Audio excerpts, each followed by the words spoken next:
Hi everyone, and welcome to this episode of Knowledge Insights. Today I'm joined with Sally Illingworth from Elegantly Blatant.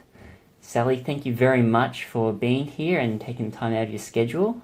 Really appreciate it. We definitely have a bit of ground to cover, especially in this business environment. We're seeing 2021 is going to be a pretty good year for everyone, I think. Yeah, well, I think it's certainly everyone's looking forward to 2021 because 2020 hasn't been the best year for most. No. So I think everyone's looking forward to it. I was doing some research about, what we could discuss, and obviously you're very well versed and very well respected in the tech and entrepreneur and also business strategy and marketing. But for some listeners out there, they might not be as familiar with your work as some that may see you on LinkedIn or on the news media. But would you be able to explain a little bit about yourself and your business background, I suppose? Yeah, so I always love this question because it's hard to answer. The core of what I do for work is just largely around communications, but just business in general. So my background is actually in consumer retail. So I spent at least 8 years in the food retail industry with a focus on franchising. So my career started with a focus on operations and project management and looking at technology adoption within food retail brands. And then over the last couple of years, it's sort of transformed and become a lot more communications focused. So working with different technologies and different service capability to help people with communications, and LinkedIn falls into that, particularly on the marketing front. So yeah, and to your point around the entrepreneurial space, etc. I've also done a decent amount of work and still do in the startup landscape. So I do a lot of, coaching and mentoring and work with different accelerators and different startup communities as well. So safe to say I'm a little bit, I've got my finger in a few different pies, which keeps me on my toes. But yeah, most importantly, most of my work revolves around business in general and communications. And just on that point of communication, I suppose one of the things I was really interested in was your publication that you did about the 5G AI-enabled automation.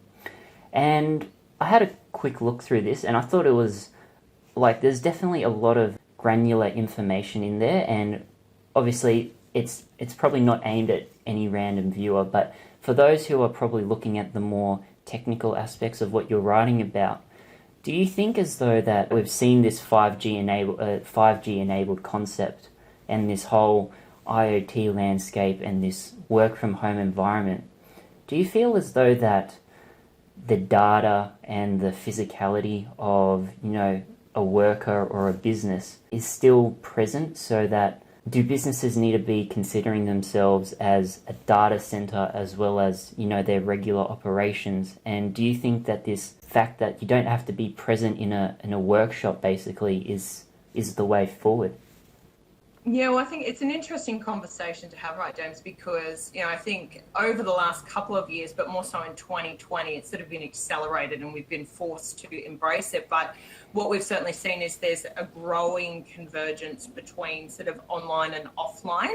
And that's been happening for quite some time now. But when you start to think about things like 5G and what that actually means in terms of how we can further develop technology and then use technology to help us as humans improve our economic contributions, then the lines start to get blurred a bit. And I think one of the biggest challenges for businesses as well as individuals is there's a lot of overwhelm because, if you read any sort of online news media, I'm sure somewhere you'll come across a headline at least once a day, whether it's about something to do with data or something to do with telecommunications or 5G, etc.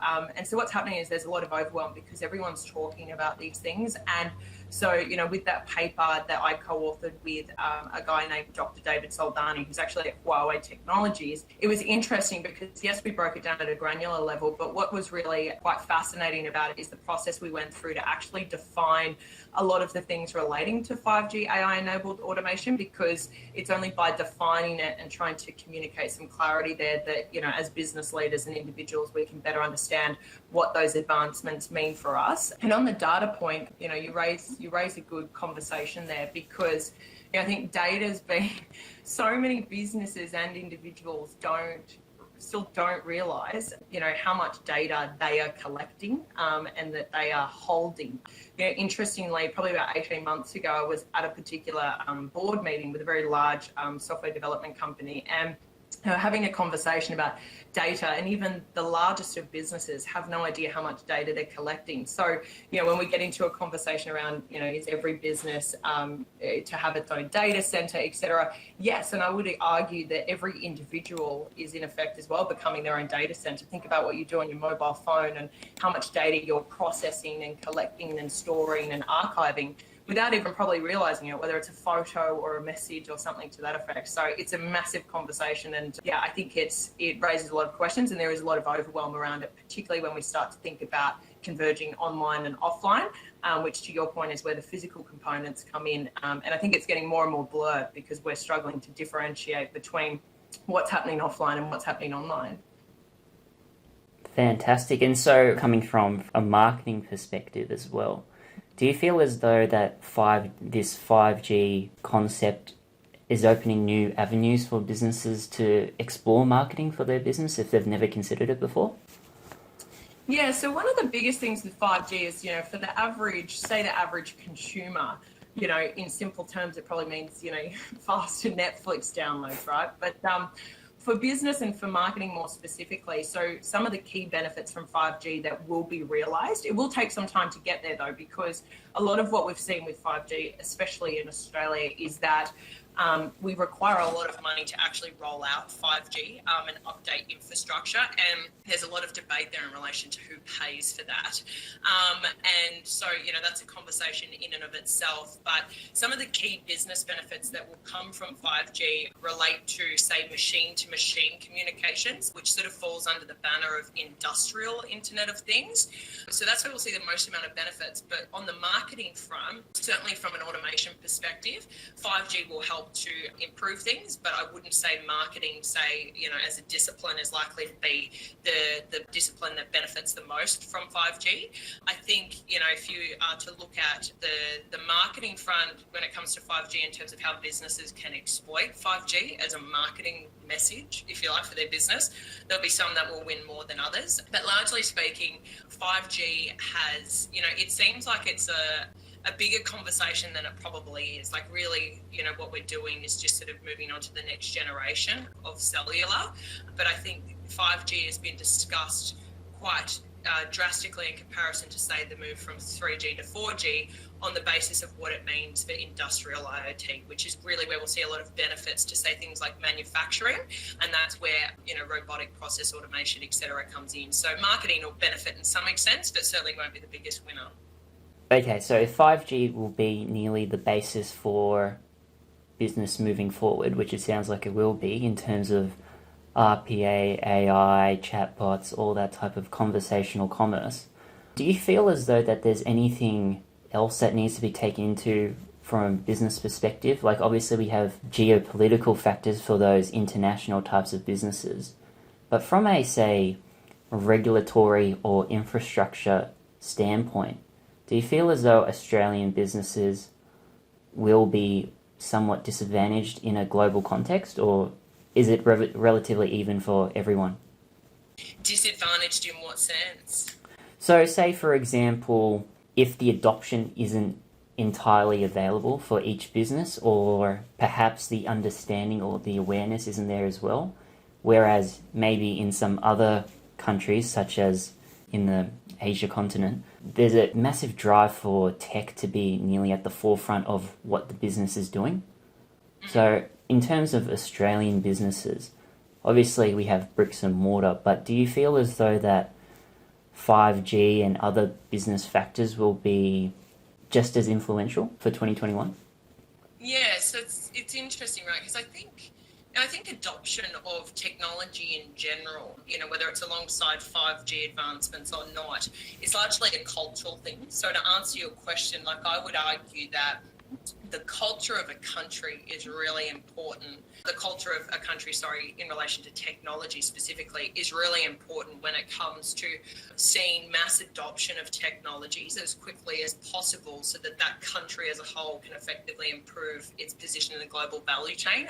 And so I think, I don't have any thoughts in particular as to whether or not, say, Australia is disadvantaged in some senses, but I would say that, when we consider, say, geopolitical factors and say the deployment of 5G, there's no denying that everyone, it's sort of obvious that, China is certainly leading the way in terms of deployment of 5G and changing over their infrastructure and investing in that facet of their economy. And so, what happens as a result of that, as a consequence, is because they are more rapidly investing in the deployment of 5G, then 5G related technologies are naturally sort of adopted a lot quicker by the private sector. Whereas in Australia, we've got a lot of delays and issues in relation to capital to be invested into the deployment of 5G, which means that our adoption of 5G specific technologies is naturally going to lag, because we do sort of rely on that, that government sentiment, if you like, that, we're deploying 5G, it can be done, everything's working in harmony, so now we can start to adopt these corresponding technologies. So, I think it's certainly a big conversation. And, I would say that in Australia, we're not poor at technology adoption, but we certainly aren't the heaviest risk takers when it comes to technology. So that's something I always sort of think about in the context of Australia, and think I sort of am concerned about Australia long term in that sense. And I think, off the back of COVID certainly made everyone realise how important it is to build that domestic capability. And I think that's where Australia really needs to start thinking about the approach we take to technology in general, including telecommunications, because, during the COVID period, we've become quite stranded in the sense that we maybe haven't been able to rely on other countries as much to continue moving things forward, which means that, we're really stuck with ourselves. So we need to build out that capability, and I think technology can do a lot for us there. So if we're talking this idea now of nearly, I wouldn't say self-reliance, there's obviously a little bit of interdependency still going on, but from a adoption standpoint, do you feel as though it's going to be more consumer and retail driven, or do you feel as though it's going to be coming from the incumbents that are going to force it onto retail, like retail consumers? I think, to be honest with you, that like the consumer market, so say with, consumer-based products, etc., there will be a faster adoption because, in really simple terms, there's a lot less red tape, right? So, especially if you think about from a business perspective, especially large business, to adopt technologies is quite a lengthy process, and it's quite comprehensive and needs to be a very well thought through sort of exercise, if you like. Whereas at a consumer level, it's quite easier for me to go and, buy maybe a 5G phone that's available, or buy some sort of smart device that I can start to use in my home. So, I'd certainly say that, but over time, I would say that as a result of consumer adoption of newer technologies at a consumer level, that will indirectly, yes, put pressure on businesses to adapt and evolve, because what will happen as a byproduct of that is, if I start as a consumer and as a resident to a particular area, start buying all these technologies that are new and advanced, what that's going to do is change my tastes and preferences and my expectations from anyone I deal with in all areas of my life. And as a result, that will force, everyone to sort of lift their game in that sense and be able to deliver to me the same sort of experience I have with a consumer product as I may have with, a particular service in the professional industry. So, I think it's sort of the entire technology adoption across every area of our lives will sort of, work together in a sense. And to your point, I would say that there are some areas of adoption that will put more pressure on others for, businesses and providers, et cetera, to adapt, to be able to cater to changing, expectations, really. Interesting. So maybe this is a bit blunt, but would you say there's no excuse then not to be aware of what's going on? Yeah, I would. I think it's overwhelming, right? And particularly for very traditional businesses. I mean, the government in Australia is a really interesting example. Government probably in many countries, but I'm not going to comment on that. But the government in Australia is, without undue criticism, but they are a traditional business. And, during the COVID period, we've seen the shortfalls in their technology strategy and their digitisation strategy and their adoption of, new, whether it's digital services or different technologies, et cetera. So we've seen the shortfalls there, and I would argue that they should have known very well, what was possible from a digitization perspective or a technology perspective pre-COVID, but it was only during the COVID period that their shortfalls were sort of really came to light for the average Australian, because we realised that they didn't have maybe the systems they could have had in place, etc. So yes, I would argue that everyone should be aware. I think, it would be unreasonable to say that everyone should be up to date with the newest and greatest advancements and what's happening at a granular level.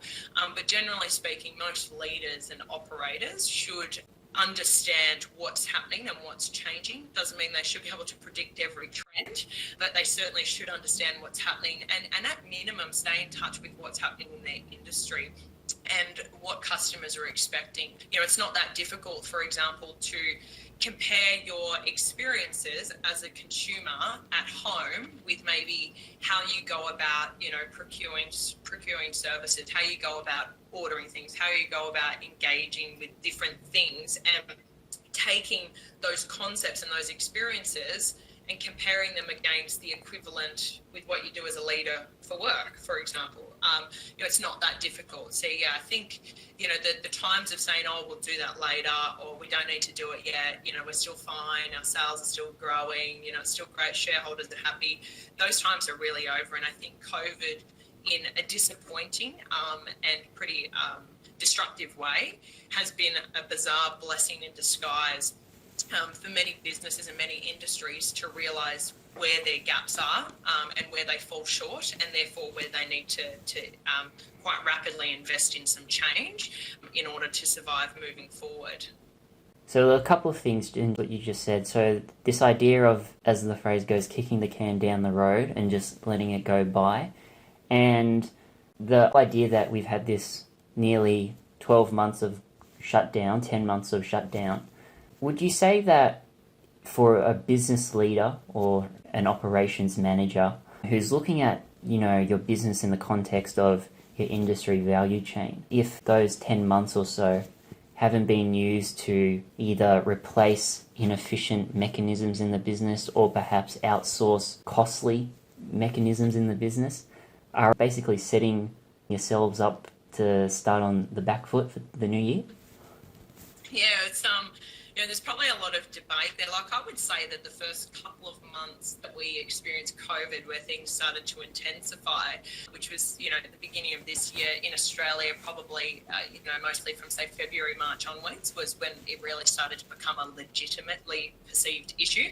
So I would say that the first couple of months, I think there probably wasn't much productivity in terms of trying to identify areas to improve, because most people and businesses, we were in limbo. Everyone's going, okay, so we might be out of the office this week, but what's happening next week? Things are changing so quickly. The government's trying to obtain clarity on what this actually is going to look like longer term. I think, to be honest with you, that they didn't do that as well as they could have. I think there was a lot of complacency and, it'll go away, whatever. It's not that big of a deal. So I think there was probably the first couple of months that was sort of wasted, in effect, to answer your question. But yeah, certainly if individuals in their own professional capacities and businesses at large have not used this time to try and figure out, maybe where there are areas of opportunity to improve, it doesn't mean that during this time they have to have had figured out the exact solution, but they certainly should have been looking at things and going, okay, well, what could we improve? And that's not only in the sense of, for example, from a in terms of being able to work remotely perspective, which is where a lot of the focus was can we work remotely? Can we save some money here on rental spaces, etc.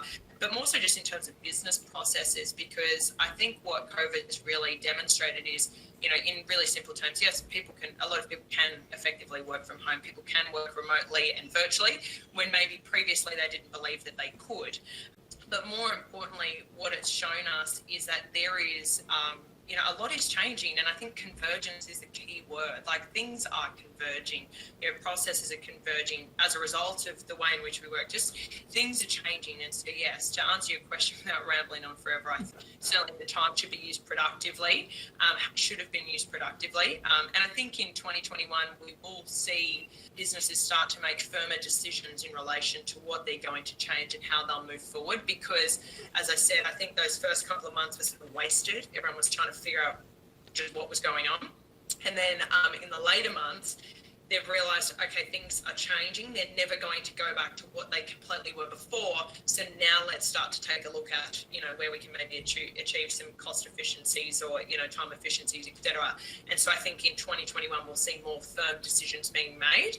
And so therefore, there'll be a lot more commitment from leadership to actually, change certain things.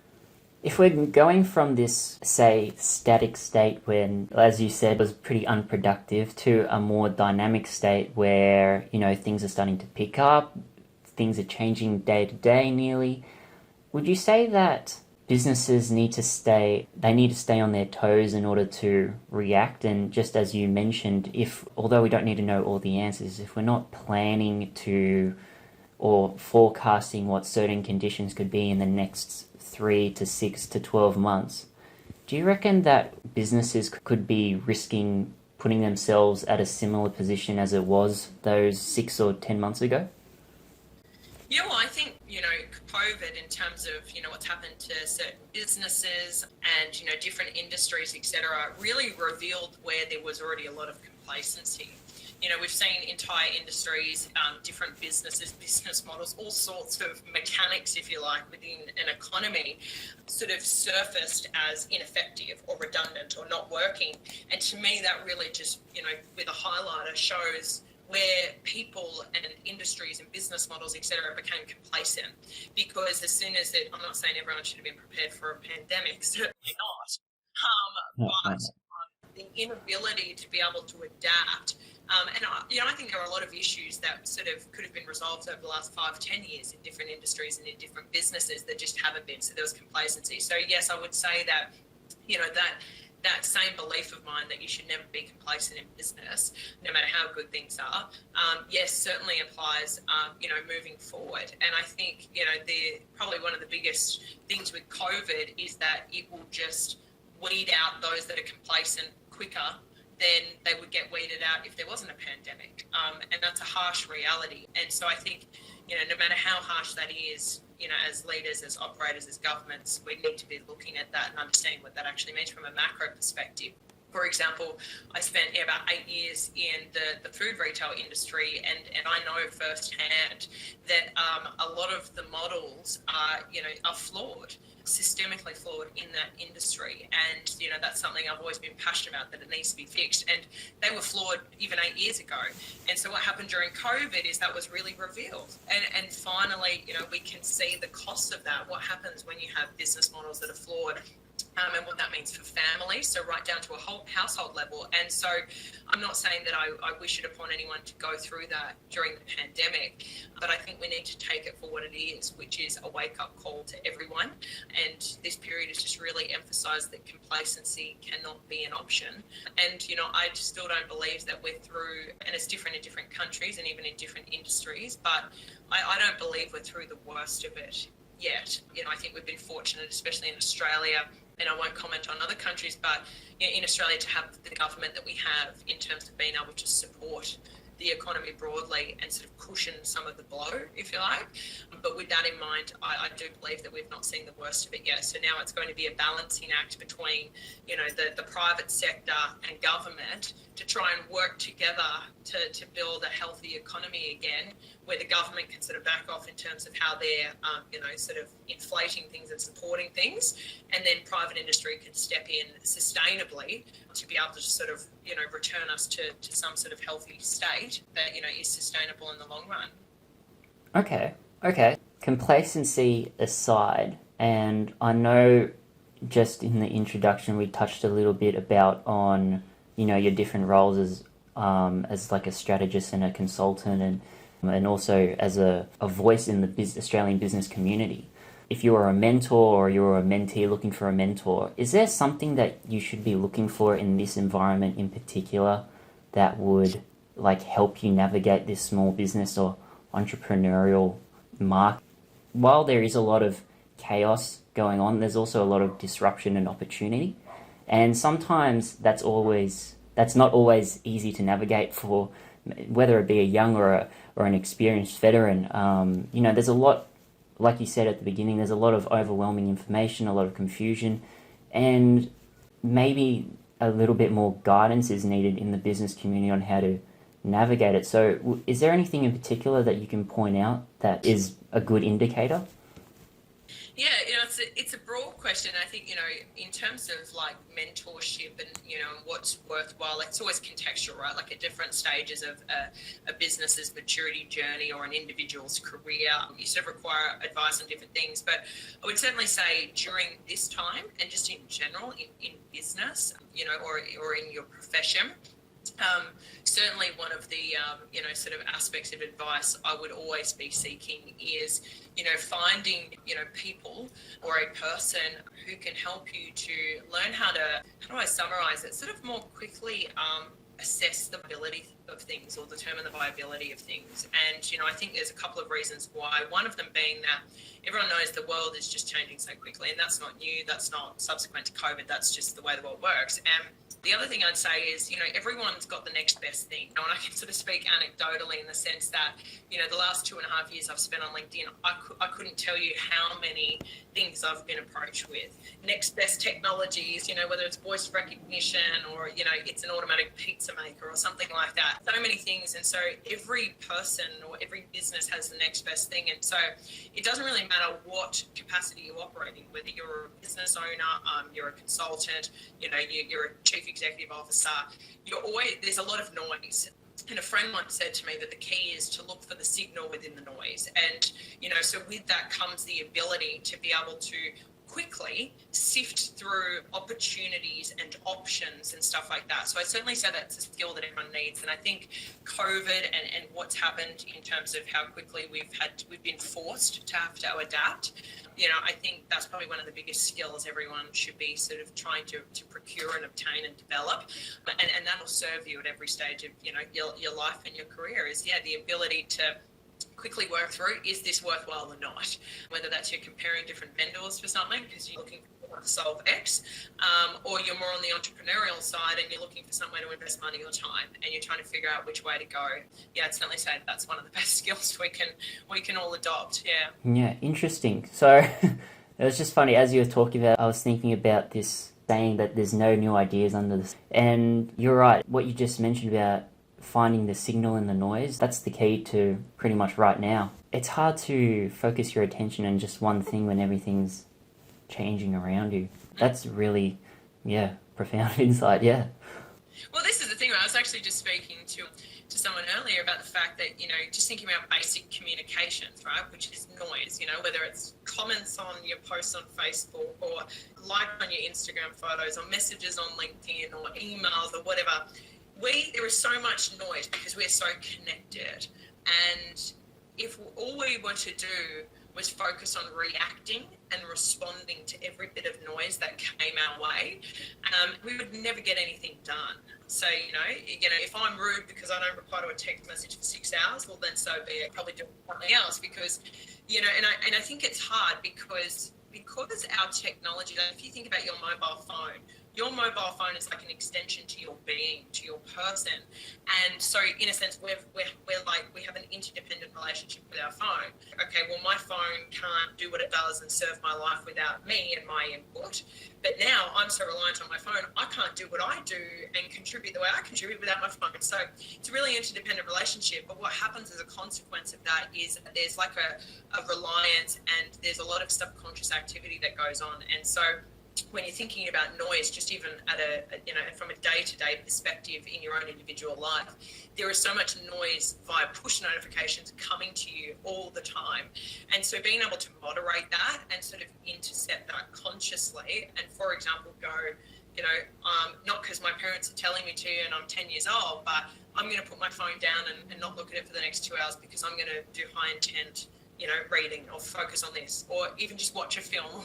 And so I think, as well as being able to identify the signal within the noise in whatever circumstance, it's also about being able to moderate the noise as best as you can for your individual self, because it's very easy to, get distracted and etc. But, I think it's important that we do our best to moderate our relationship with technology, even if it's just our phone, because, especially during this COVID period, I remember at the beginning of COVID, so it was interesting, right? So in December last year, a friend of mine told me about COVID, and they said this thing's going to get bad, and people don't realize no one's watching what's happening in China. And I was like, yeah, okay, interesting. And then so in like sort of January, February, I was mentioning to a few people in meetings, oh, have you heard about this virus? And no one knew what was going on.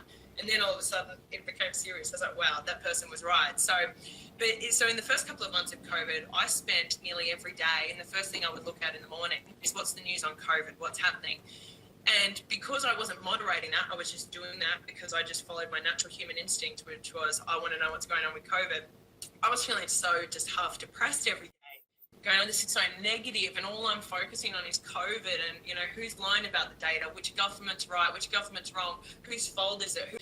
But you've got to moderate that, because if you do that too much, especially during a time like COVID, of course you'll never be able to transform your business because you're too busy paying attention to what's going on instead of figuring out what that means for your business. So yeah, I won't ramble on that note.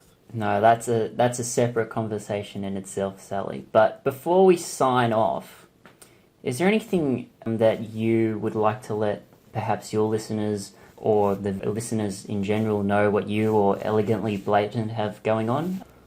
Yeah, no, I appreciate that, James. Believe it or not, despite what I do on LinkedIn, I'm not the best at, I'm not the biggest person at always promoting what I'm doing.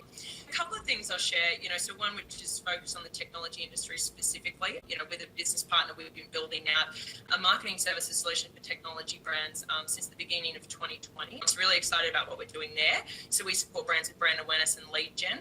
And then in relation to Elegantly Blatant specifically, we're doing some really exciting stuff at the moment, which is actually related to trying to detect the signal amongst the noise.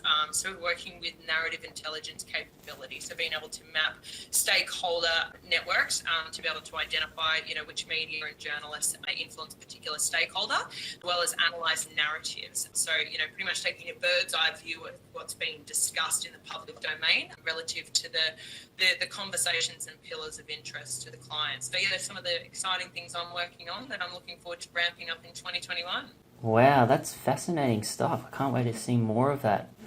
Sally, that's all we have time for today. I'm glad we got in touch, and once again, thank you for taking the time to discuss some of these topics and questions that I had. I think there's definitely a lot of value in just what we were just talking about, whether it be tech or business or entrepreneurialism and small business. So it was fantastic. Thank you very much. Thanks, James. I appreciate your time, and I hope everyone enjoyed the session. And yeah, no, I agree. I think there's certainly a lot of spin-off conversations off of it, so we'll have to do it again. And that concludes this episode of Knowledge Insights. Thank you all for tuning in, and I'll see you in the next episode.